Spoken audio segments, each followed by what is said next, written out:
Jackson State and Coach TC Taylor. Once again, if you do have any questions for Coach, please utilize the raise your hand feature to get your question in the queue. I do see that we have several questions already in the queue, so please limit your questions to one initial question. If we've got time, we'll follow up for follow-up questions. With that being said, happy to be joined by Coach Taylor. Good morning, Coach. Good morning. How y'all doing? Doing great, Coach, and thank you as always for taking time to join us. Coach, if you could start us out with an opening statement recapping your team's season opener versus Hampton. It's like you said, season opener this past weekend, playing at home in the vet. Solid win for our football team, playing against a solid opponent in Hampton. They came out and they played scrappy throughout 4 quarters of football. They made us work for it. But very proud of our football team. We went out there and responded when we need to. Created a few extra plays to separate late in the game. But hats off to Hampton and their program. They really came out and competed for 4 quarters. But very excited where we are as a program right now. Looking forward to going down to Hattiesburg this week, against Coach Huff and Southern Miss, a well-coached football team, a new football team. I think he has close to 70 players on that team. So they took a tough loss this past weekend against Mississippi State, and I know they're looking to get on the winning track. But we had a good practice today, and we're looking forward to it, the challenge this weekend.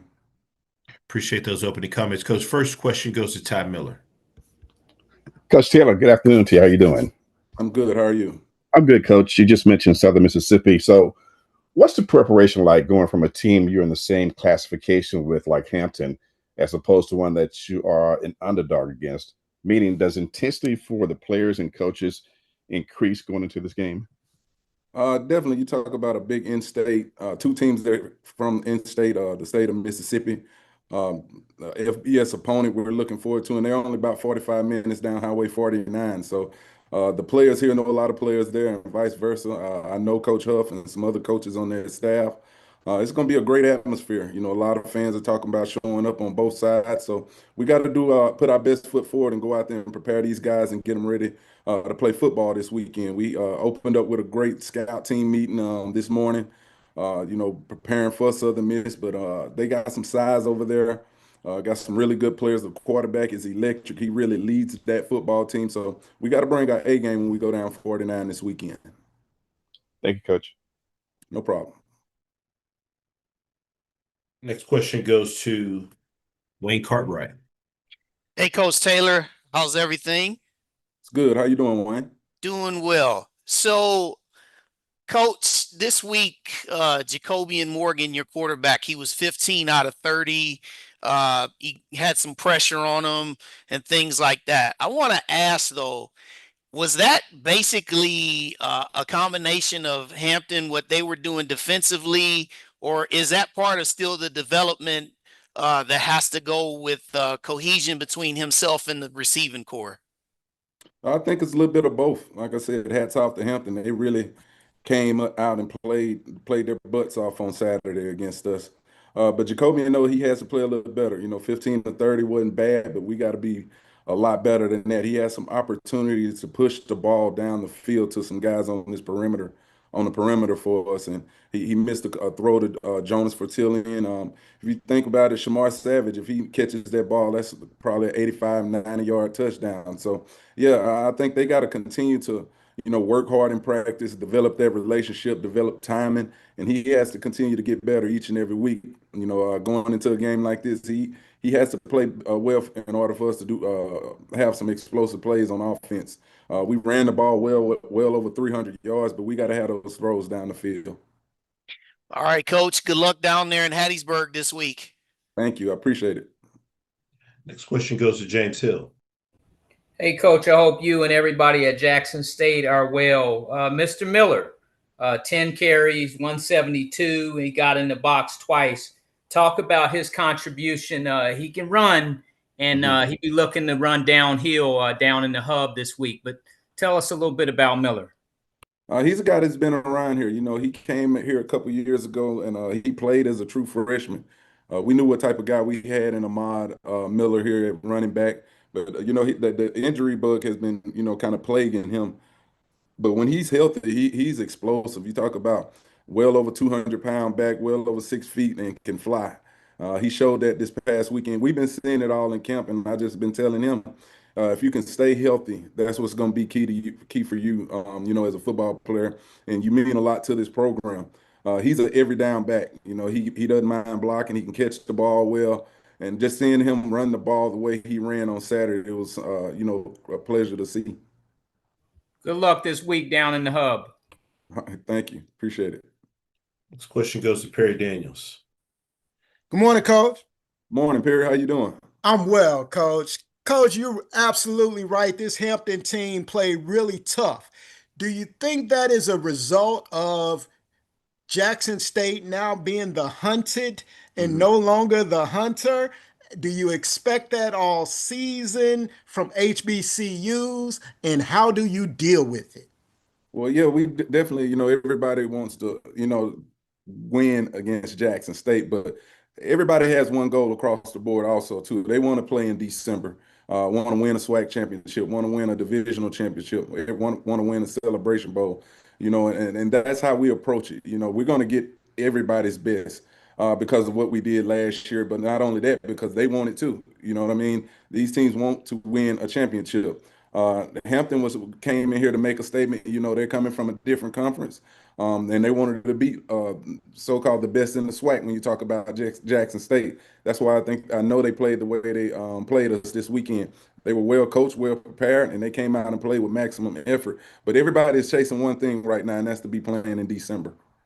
Absolutely. Thank you, Coach. Good luck. Way to handle that this weekend.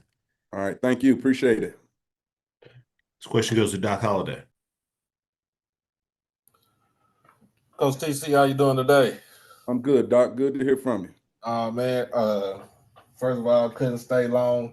It was too hot for me and had to get some food. But coming in, first and foremost, how do you feel about not Aubrey, but Ahmad Miller coming into the game and running the way that he ran, where he could have had over 200 yards, of course, if the grass didn't trip him up.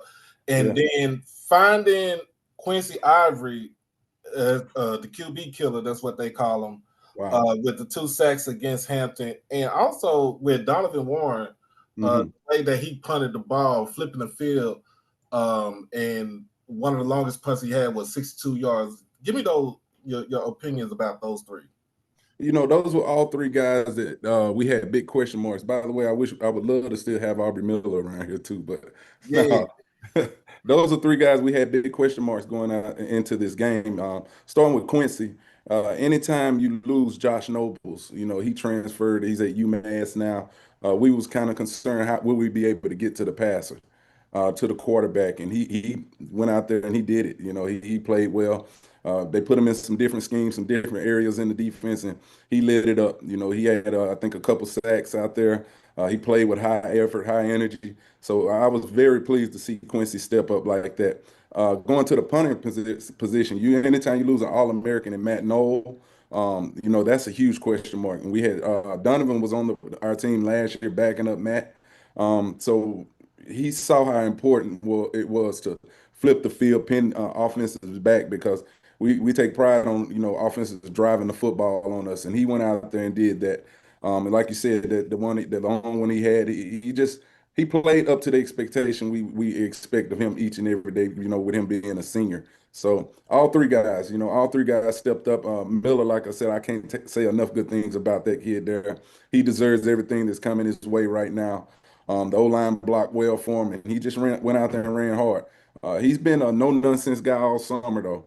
Had been talking a lot. He's just been working. He's doing the extra stuff on the field when we're off. He's still out there, taking the extra steps in the weight room and stuff like that. So now it's just translating on the football field for him. So I'm proud of all 3. All right. Appreciate you, Coach. Appreciate you. Thank you. Now for 2 more questions. First one goes to Dr. Cavill. Kenyatta Cavill, Dr. Cavill's inside the HBCU Sports Lab. Good afternoon, Coach Taylor. How you doing, Doc? Doing well. Got a chance to watch part of the game, specifically in the second half. For me, what was key when you talk about a team that is champion, responding as a champion, and coming in for many people's rankings, including ours, as number 1, putting that bullseye on you all, is the fact that you, when Hampton tied the game 14-14, you had a huge 13-play 80-yard drive, eating up 5 minutes on the clock. Talk about how significant that was, and then the defense did their part to kind of seal it with the interception, and then obviously the big run for 76 yards to certainly seal it. Yeah, I mean, the championship teams, that's what I told those guys. Championship teams find a way to respond. You know, we had to go out there and find a way to take the momentum away from Hampton.